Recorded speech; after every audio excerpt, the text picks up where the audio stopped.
Hello students, welcome to Btech360. We've been doing a series of colleges and universities for you which are as good as IITs, NITs, IIITs and GFTs, or at least better than most of these public institutions. In that process, we covered about 14-15 of them already for you. Today we're going to cover one more such institution which is based in Mohali in Chandigarh. It's of course a private university but funded by some of the best entrepreneurs that you have in this country. And the reason why we're going to cover that is if you look at the numbers, if you look at the ethos, if you look at the founders, if you look at the kind of delivery and education that happens there, you will find it yourself to be worth more than many of the great institutions that India has. In fact, for me, it's an experiment of whether a bunch of private investors and private entrepreneurs can we actually create an institution which is as good as IIT and as you move forward, can it be better than IIT? That's an experiment that this particular university is about to be taking up. Now, let me talk to you about this particular university. I told you earlier, the Plaksha University is an experiment as far as I'm concerned. It's an experiment which says, can 100 entrepreneurs build India's next IIT or an institution which is better than the IITs? And these entrepreneurs, with the risk-taking ability that they have taken up the challenge also. The origin and the idea started in 2015, but the institution was set up in 2021. It was conceived in 2015 by a group of entrepreneurs and education leaders who felt India needed a new model of tech education. They believed that the existing model of tech education needs to be really moving ahead. They built it as a greenfield private university. It's not a brownfield, it's a greenfield, which means it's come up fresh, a piece of land. On top of that, you start creating what exactly the new age university should be looking like and what exactly the new age university should be having as infra. Right?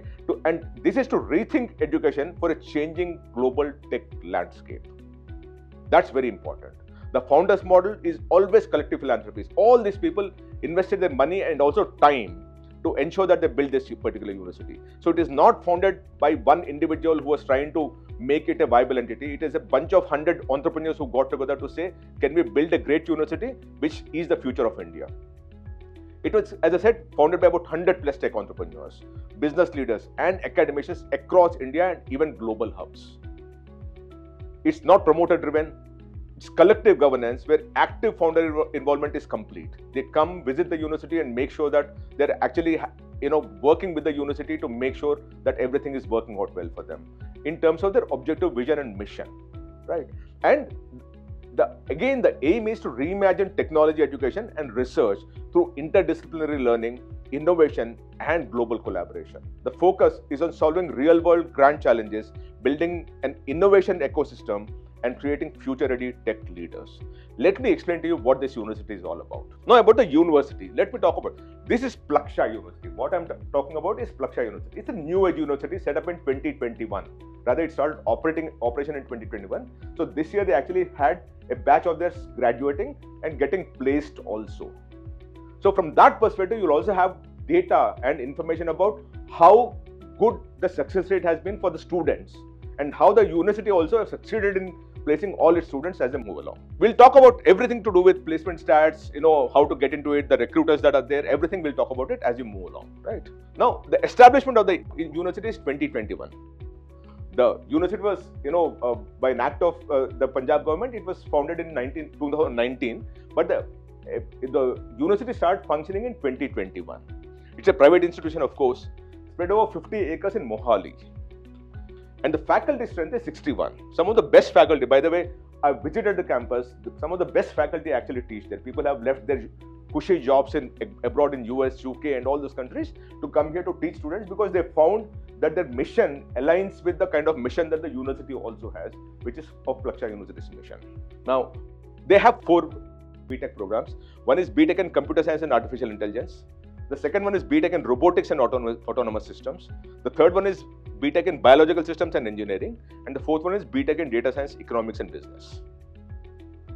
All 4 are very different if you notice. Of course, there's a commonality of some of the curriculum, but one is to do with AI, CS and AI. The other one is Robotics and Autonomous Systems. Third one is Biological Systems Engineering, right? And the fourth one is Data Science, Economics and Business, right? So all 4 are dealing with 4 different things, right? And each of the students also need to take a minor and a major. The major, of course, is there. Minor are AI, Computational Systems Biology, Computer Science, Economics, Robotics, and Tech Entrepreneurship. right? This is a minor that you will be taking while you're taking that as a major program. And the good thing about this particular institution is you can actually choose the major, or you can delay the decision of when you will choose the major as you move along. You don't need to choose it right away. You can possibly do it as you move along, is what I understand. And last year, about 81 students graduated, 41 from computer science, 23 from data science, economics and business.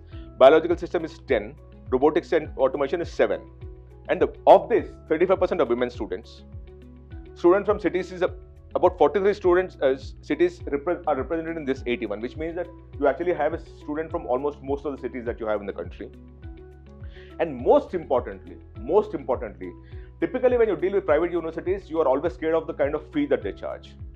And because it is funded through philanthropy, through these big tech entrepreneurs coming together and funding this institution, they made sure that a good student is not denied the opportunity of studying in this particular university. They're all working to ensure that the best students come and study there. The success of the university, they know, would be only when the best students come and study here.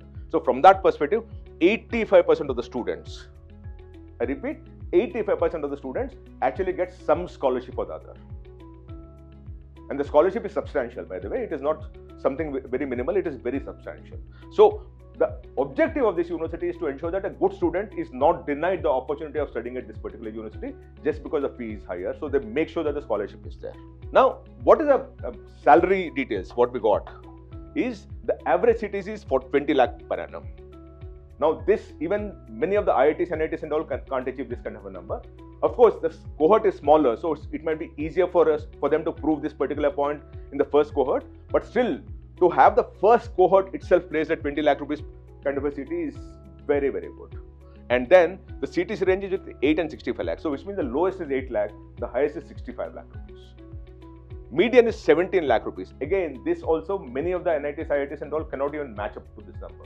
So the reason why we are actually putting that in hidden gem is this is an opportunity for you to look at very, very closely, because the university is founded by people who believe in education and believe in philanthropy, and they're trying to get the best students coming in, and they really, really are working hard to ensure that every student gets placed at the best possible space, at the best possible salary, so that they can keep working hard on building the university.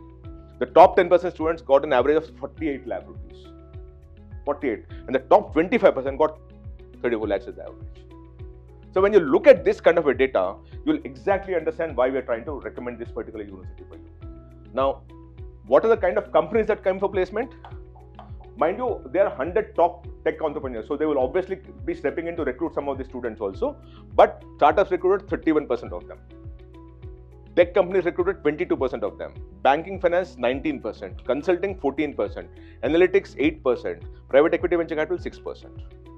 In fact, I was just speaking to someone, and I know that in consulting 14% there, because this person is from BCG, which is one of the biggest consulting group in the country, and he was saying that he is one of the founders of this particular university. Same thing with private equity. A lot of private equity and venture capital partners have invested to create this university. Same thing with startups. A lot of startup founders, InfoEdge founder, Fractal founder, all those people actually invested or donated money to set up this university. So that is the reason why you actually have all kinds of companies, not the traditional companies, but all kinds of new age startups and new age companies that are coming in. All would have actually be recruiting from Plaksha, because they know that the student is good, they know that teaching is good, and they know that there will be value for them to recruit from this particular university. Now, what is the teaching and learning model? This is something that I would want to stress you on. It uses presentations, videos, demos, but focuses on real world problems instead of rote learning. Most universities also can claim that, by the way, but these people possibly practice that because the founders are essentially from that perspective, mind you, right? And the faculty student ratio, 50 faculty for 260-20, which means we're dealing with 1:12 kind of faculty student ratio. But the important thing here is they also have 60 teaching fellows for extra support. What they call teaching assistant in IITs, they actually have teaching fellows, which means they're possibly doing PhD in the campus and also helping students, faculty teach the students. It's project-based learning, long-term projects typically, real-world themes like health, agriculture. In fact, when I was there, I actually saw a product that I developed, which will help farmers in Punjab understand the sugar content in sugarcane or the sweetness of a sugarcane. It seems there's a measure, and they developed that. similarly, they were trying to develop something where you exactly know how much water level are there in each of the farms that you have, right? So they keep working on those kind of problems or solving those kind of problems, and they'll also get funded at some point in time because all these people are also venture capitalists, private equity investors, and startup founders. There's complete industry integration curriculum. 100+ industry experts are there. They will always invariably work on technology and AI use. And more importantly, there is a delayed branch choice that you can do. There is interdisciplinary learning. Now, this is very important for most people, that you can actually make a choice as you move along and not the day you join the institution, which is what they work on. Now, what are the BTech major selection that you have? Interdisciplinary, delayed branch choice, continuous project, strong mentorship. I've discussed that. Students indicate the preferred major. It's only indication, right? Option to switch major after first year. So initially you can deal with automation and robotics, but later you can switch to something else if you want. And that is what is very, very good here, right? And common curriculum across programs. In the first year, everyone learns everything. As you move along, you start working on what your major would be and what your minor would be, right? And the purpose is to help students explore options before final decision. Now, this is very, very important. Very few universities give this kind of a flexibility. These people do that because they know that you're too young to make a choice and you might want to change the choice as you move along. So in the first year, everyone reads everything, and then you have those 4 majors and 6 minors. You can always choose in the second year what your major would be and what your minor would be. But in the first year, everyone reads everything. Everyone learns everything. And that's a typical liberal curriculum that you have. And that is happening in this tech space at this point. They also have lots of clubs. They have, coding events, hackathons, tech competitions. Of course, in creative, you have dance, music, art, theatre. They also have e-cell and consulting club and finance club. They have literature, photography, quizzing. They have 40-50 students per event, always participating in any of these events that are happening. And it's leadership, teamwork, budgeting, marketing. They try to solve all kinds of skills because they give a lot of freedom for the students to work on these kind of things. And what is the eligibility criteria? This is very important for all of you. You must be enrolled or have completed grade 12, which means you need to be 10+2 pass out, right? And that's for Indians. And for foreigners, it must be enrolled in, have completed grade 12 from AIU recognized board. So we all know what we're talking about. Essentially, you should be a 12th class pass or a 12th class equivalent pass in that sense. Now, for grade 12 or equivalent board scores, so they don't go through any entrance exam score, but they do look at the entrance exam score if you have it, right? And JEE examination main if you have the score, American College Test Act if you have it, and Scholastic Assessment SAT if you have it. To be eligible for a firm offer of admission, applicants must be required to submit at least one of the following scores within their application. It can be a grade 12 or JEE or SAT or ACT. That's what it is. Now, what is the timeline? They actually have multiple rounds where they actually keep looking at students. So the first 2 rounds are over. We're talking from 3 onwards, where again the application deadline is over. The decision notification is on April 28th, and May 30th you actually get so every student, when they apply, you also get immediately a scholarship decision that your fee is so and so, but we're offering you so much scholarship, so that you can make a call based on the finances involved, whether you want to take it up or not. So for the people who applied on November 12th, March 21st, you will actually get a decision by 30th of May whether you're getting a scholarship or not, and based on that you can make your own choice. The next one that you should be looking at, which is where we are talking about it, is you're talking of an application deadline of April 30th, and June 7th. So for students who, today the JEE results will be coming in. For students right now, you must start looking at whether you can apply to this particular institution for the April 30th deadline, where by May 30th, again, you'll get some kind of a result of whether you'll get a scholarship or not. And you'll also obviously get a decision of whether you're getting admission and a scholarship immediately. So this you must be looking at it very clearly. April 30th is the deadline as far as we are concerned at this point in time. But the next decision would again be June 7th, will keep expanding. They also have, as I told you, merit scholarships. This is very, very important because the fee is higher. So I wanted you to first understand the scholarships that they offer before I talk to you about the fees, right? They get 95 to 100% board marks or 95 to 100 percentile in JEE. You at least get between 25% to 100% tuition fee waiver. So if you're 95 percentile and above, the chances that you'll get at least 25% is confirmed, and it can go up to 100% depending on how good you are. But that's a complete tuition fee waiver. And if your financial ability is very weak, which means that your income is between 0 and 12 lakh rupees, the tuition is just between 0 to 2.1 lakh rupees per annum. it comes down by 75% at least. And if your income is between 12 and 50 lakh rupees, your tuition fee is between 2 to 6 lakh rupees, which means at least 25% scholarship and much more than that, depending on how much your income is here, right? And overall stats is they have a 53 crore plus 8, 69% students supported, and 33% students have a full waiver, which means every third student who studied at Plaksha University has not paid a single penny of fees, which is what is an opportunity for all of you. That every third student in Plaksha University has not paid a single penny of fees, and every 2 out of 3 students that are there have got some kind of scholarship or the other. And for a university which has a median salary of about 17-18 lakh rupees, average salary of 20 lakh rupees, the top 25% student getting 34 lakh rupees of average salary. Now, what is the fee that you have at this point in time? The fee is 8.4 lakh rupees for both category, which is international and domestic. And hostel fee is 1.55 lakh, meal plan is 72,000. Admission fee one time is 55,000, security deposit is refundable 50,000. So essentially it's about 10.7 lakh rupees per annum after the first year, right? But remember, at least 25% scholarship is possible for you, and it can go up to 100% depending on your merits, your score, percentile, and your ability to pay, or what you call it, your financial ability to pay, right? So essentially, if you're a good student with a good percentile, there are greater chances that you'll not pay anything, because 1/3 of the students haven't paid a single penny of fee and still joined this particular institution. Now, what is the kind of recruiters that came in for placement here? In consulting, they had Aditya Birla Management, Boston Consulting Group, ICF International, McKinsey & Company, Suntech Reality. All these people pay a lot, right? Then you have in BFSI, which is Banking, Financial and Services Insurance, RCGM, Clicks Capital, DE Shaw, HDFC Ergo, Jefferies, GM Financial, Policy Bazaar.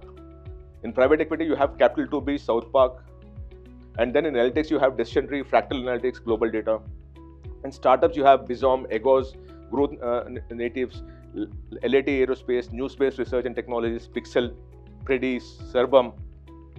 And Sarvam AI is the one which was showcased in the AI summit that we had in India. Then Dognosis, Where IQ. And in tech, we have August AI, Educational Initiatives, Flipkart, InfoEdge, Nagaro, Wayfair, Wayground, and Whatfix. So you actually have all the new age companies, new age tech companies, new age startups, venture capitalists, private equity investors, all of them are going for recruitment here. So the reason why, as I said, this is a hidden gem for me is this. 1/3 of the students are not paying. The average salary is 20 lakh rupees. The median salary is 17 lakh rupees. They're driving it, basically ensuring that the best students come in, and also the best students also get some kind of a scholarship so that they're studying there. And it is founded by genuine philanthropists who are investing their time, money and effort to make sure that India creates the next IIT and possibly an institution which is better than IIT. With that kind of a vision, that kind of ambition, at some point in time they will reach somewhere, which is my belief system, and that's the reason why we're recommending this particular Plaksha University. I hope this helps you. I hope you'll be able to look at it very closely as one of the options beyond the usual JOSA counseling stuff that we actually get ourselves into. And if you need any more information about this, please write to us and we'll actually forward it to the institution. And if you want me to cover any other college of your choice, write to me in the message box here. I'll be happy to cover that. Thank you so much.